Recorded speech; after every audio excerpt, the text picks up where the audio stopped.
Now, I'm going to talk to you about wads today and why it's so important to have a steel wad besides using just any wad. Now, there is a big difference between steel and a lead wad. A lead is really thin. I don't have any lead wads at all. I don't shoot lead. I had it in the concept that I would reload some lead. I had the hulls, I had the powder, I had some wads. I even had a bag of lead shot. But then I realized that everywhere I hunt in the state of South Dakota, you pretty much have to use a non-toxic shell. So I started shooting, just went with the steel. I was like, I'm not going to even mess around with lead anymore. I have one sack of lead, and that's for my lead sled for rifle shooting. I gave all that stuff to my nephew. He's got private land he can hunt. So be it. And these are the wads that I use. Now this here is a universal wad. I think I got this from Ballistic Production. Has a little bumper in there. It shoots steel and lead, which I do notice that the walls are a little thicker. But I think I loaded up like 100 of them and we shot through them. But then I started picking up some of my wads, after it's opened. And I started noticing that there was holes in the wall of the wad, and you do not want that. Lead, it doesn't matter. If you see holes in the lead and the lead's rubbing against the inside of your barrel, obviously your barrel's going to peel that lead off. That's why you get a lead buildup in your barrel. But on steel, no, ain't going to happen. What's going to happen is it's going to wear. It's going to make your shotgun hotter. That wear, I've never shot out a barrel, I don't know if they wear out or not. Who knows about the long-term use of steel in a shotgun? We don't want to know. I've got a shotgun over here, this old Maverick I got when I was 13 to go duck hunting up north for the first time. And I think it's like a Maverick 99 or an 88. I can't remember which one it was. But I do know that it has a full lead choke in it, and I was shooting 3.5 T shot through it. And I never had any problems with it. It ran fine for years. It was a kicking mule, but it killed birds dead. And it was light. It had no rib on the barrel. The stock was barely there. Just like your average Mavericks today, they're just a kickoff from the Mossbergs. And the Mossberg were the people that came out with the very first 3.5 inch shotgun. But this is, I forget, I think I got this from Ballistic Productions. I can't remember. But all my other wads come from Precision Reloading. I'm lucky enough that I don't live that far away from Precision Reloading. I can go over there, stop by, and pick up wads. Now, all these wads are made right there in their store. So when they run out, they're going to go back and make more. But notice how thick this is, a 10 gauge. 12 gauge 3.5 are green. 3-inch are orange, and the white is 2 3/4, and this is like for an ounce. I think this is 1 3/8, 1.5 ounces, 1 5/8. But if you're going with a lighter load, they just suggest you put in an extra spacer, a filler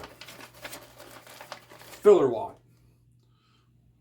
and all that stuff. It's written right. It's on the sheet. You just know which load you're going to load, and it'll tell you filler wad, and some of them even say like 2 of these, but these are the wads I use. And I noticed that when the steel goes through there's no holes in the wad itself. It holds up to the steel.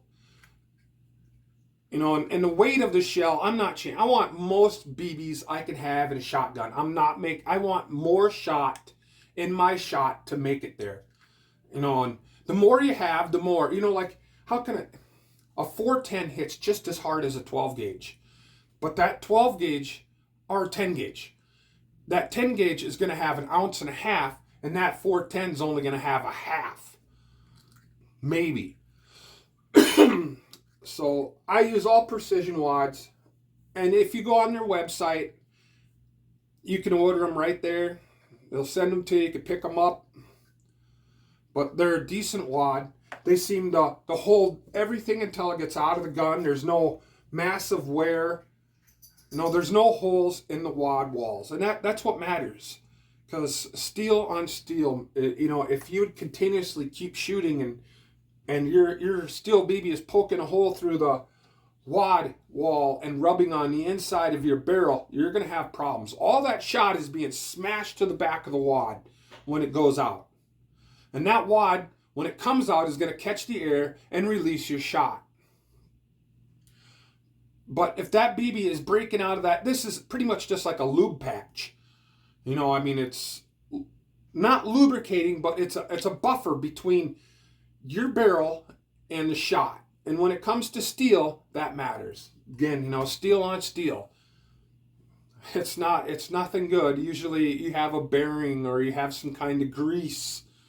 But when it comes to shotguns, you need the right wad for shooting steel through your shotgun. This is the 2 3/4. And then we got the 3.5, and this is my son's 10 gauge stuff. And both of my sons shoot 10 gauge. I don't own one. One is got they're both Browning BPSs, but one has got a 28-inch barrel and the other one's got a 30. And that 30, that thing is just a tank of a shotgun. It actually shoots nice. He got it for a real cheap price because it wasn't retracting shells out. You'd shoot it a couple of times and man, that thing would you'd have to hit it on the ground holding the pump to get that shell to come out. But we took it and I could tell in the chamber has never been really reamed out. So we took a wire brush and a drill and just sat there and cleaned the chamber where the shell goes into the barrel, and now he never has a problem. Shoots fine. That's probably why I got it so cheap. Whereas my other kid, I think he spent like $700 on his, but it's camouflage, man. The thing is it's a nice shotgun. But man, they're tanks. They're so big. They're made for shooting geese. They took them out duck hunting a couple of years ago, and they had such a hard time hitting things. And so I just kept telling them, "You're behind. You're behind." Then they realize, then we go duck hunting now. They realize that they don't take those tanks of a shotgun. They're taking their own auto 12 gauges. And even in dove season, we shoot side-by-sides and over and under because they're shorter and even faster. Which I've been trying to find some chokes for my over and under, but I have been unsuccessful. And if I do find one, man, they're so expensive. But these are the chokes I use. And you can find these all on Precision Reloading's website. The guys down there, if you have any questions, just call down there. They'll find someone to help you. They have a couple of guys there that just know what they're talking about when it comes to shotgun reloading. Because I don't reload lead. All I do is reload steel because I can get $20 bag of steel.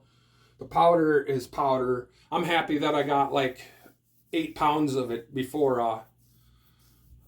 all the stuff went to heck in a handbag. And I've been burning through it. It seems like hunting season comes back up and boy, you just go through the shells like you wouldn't believe. It's just too expensive. If anybody's in any kind of firearm sport, you're starting to realize that this is getting expensive. And there's so much to do with firearms. And a lot of our technology that we have today, we have to be thankful for wars. I know you don't want to say that. That's so bad. But it is. If it wasn't for man killing man, we would not have this technology that we have today. Like the microwave, all that common stuff, 4-wheel drive, just common things that people would not even think about putting together with war.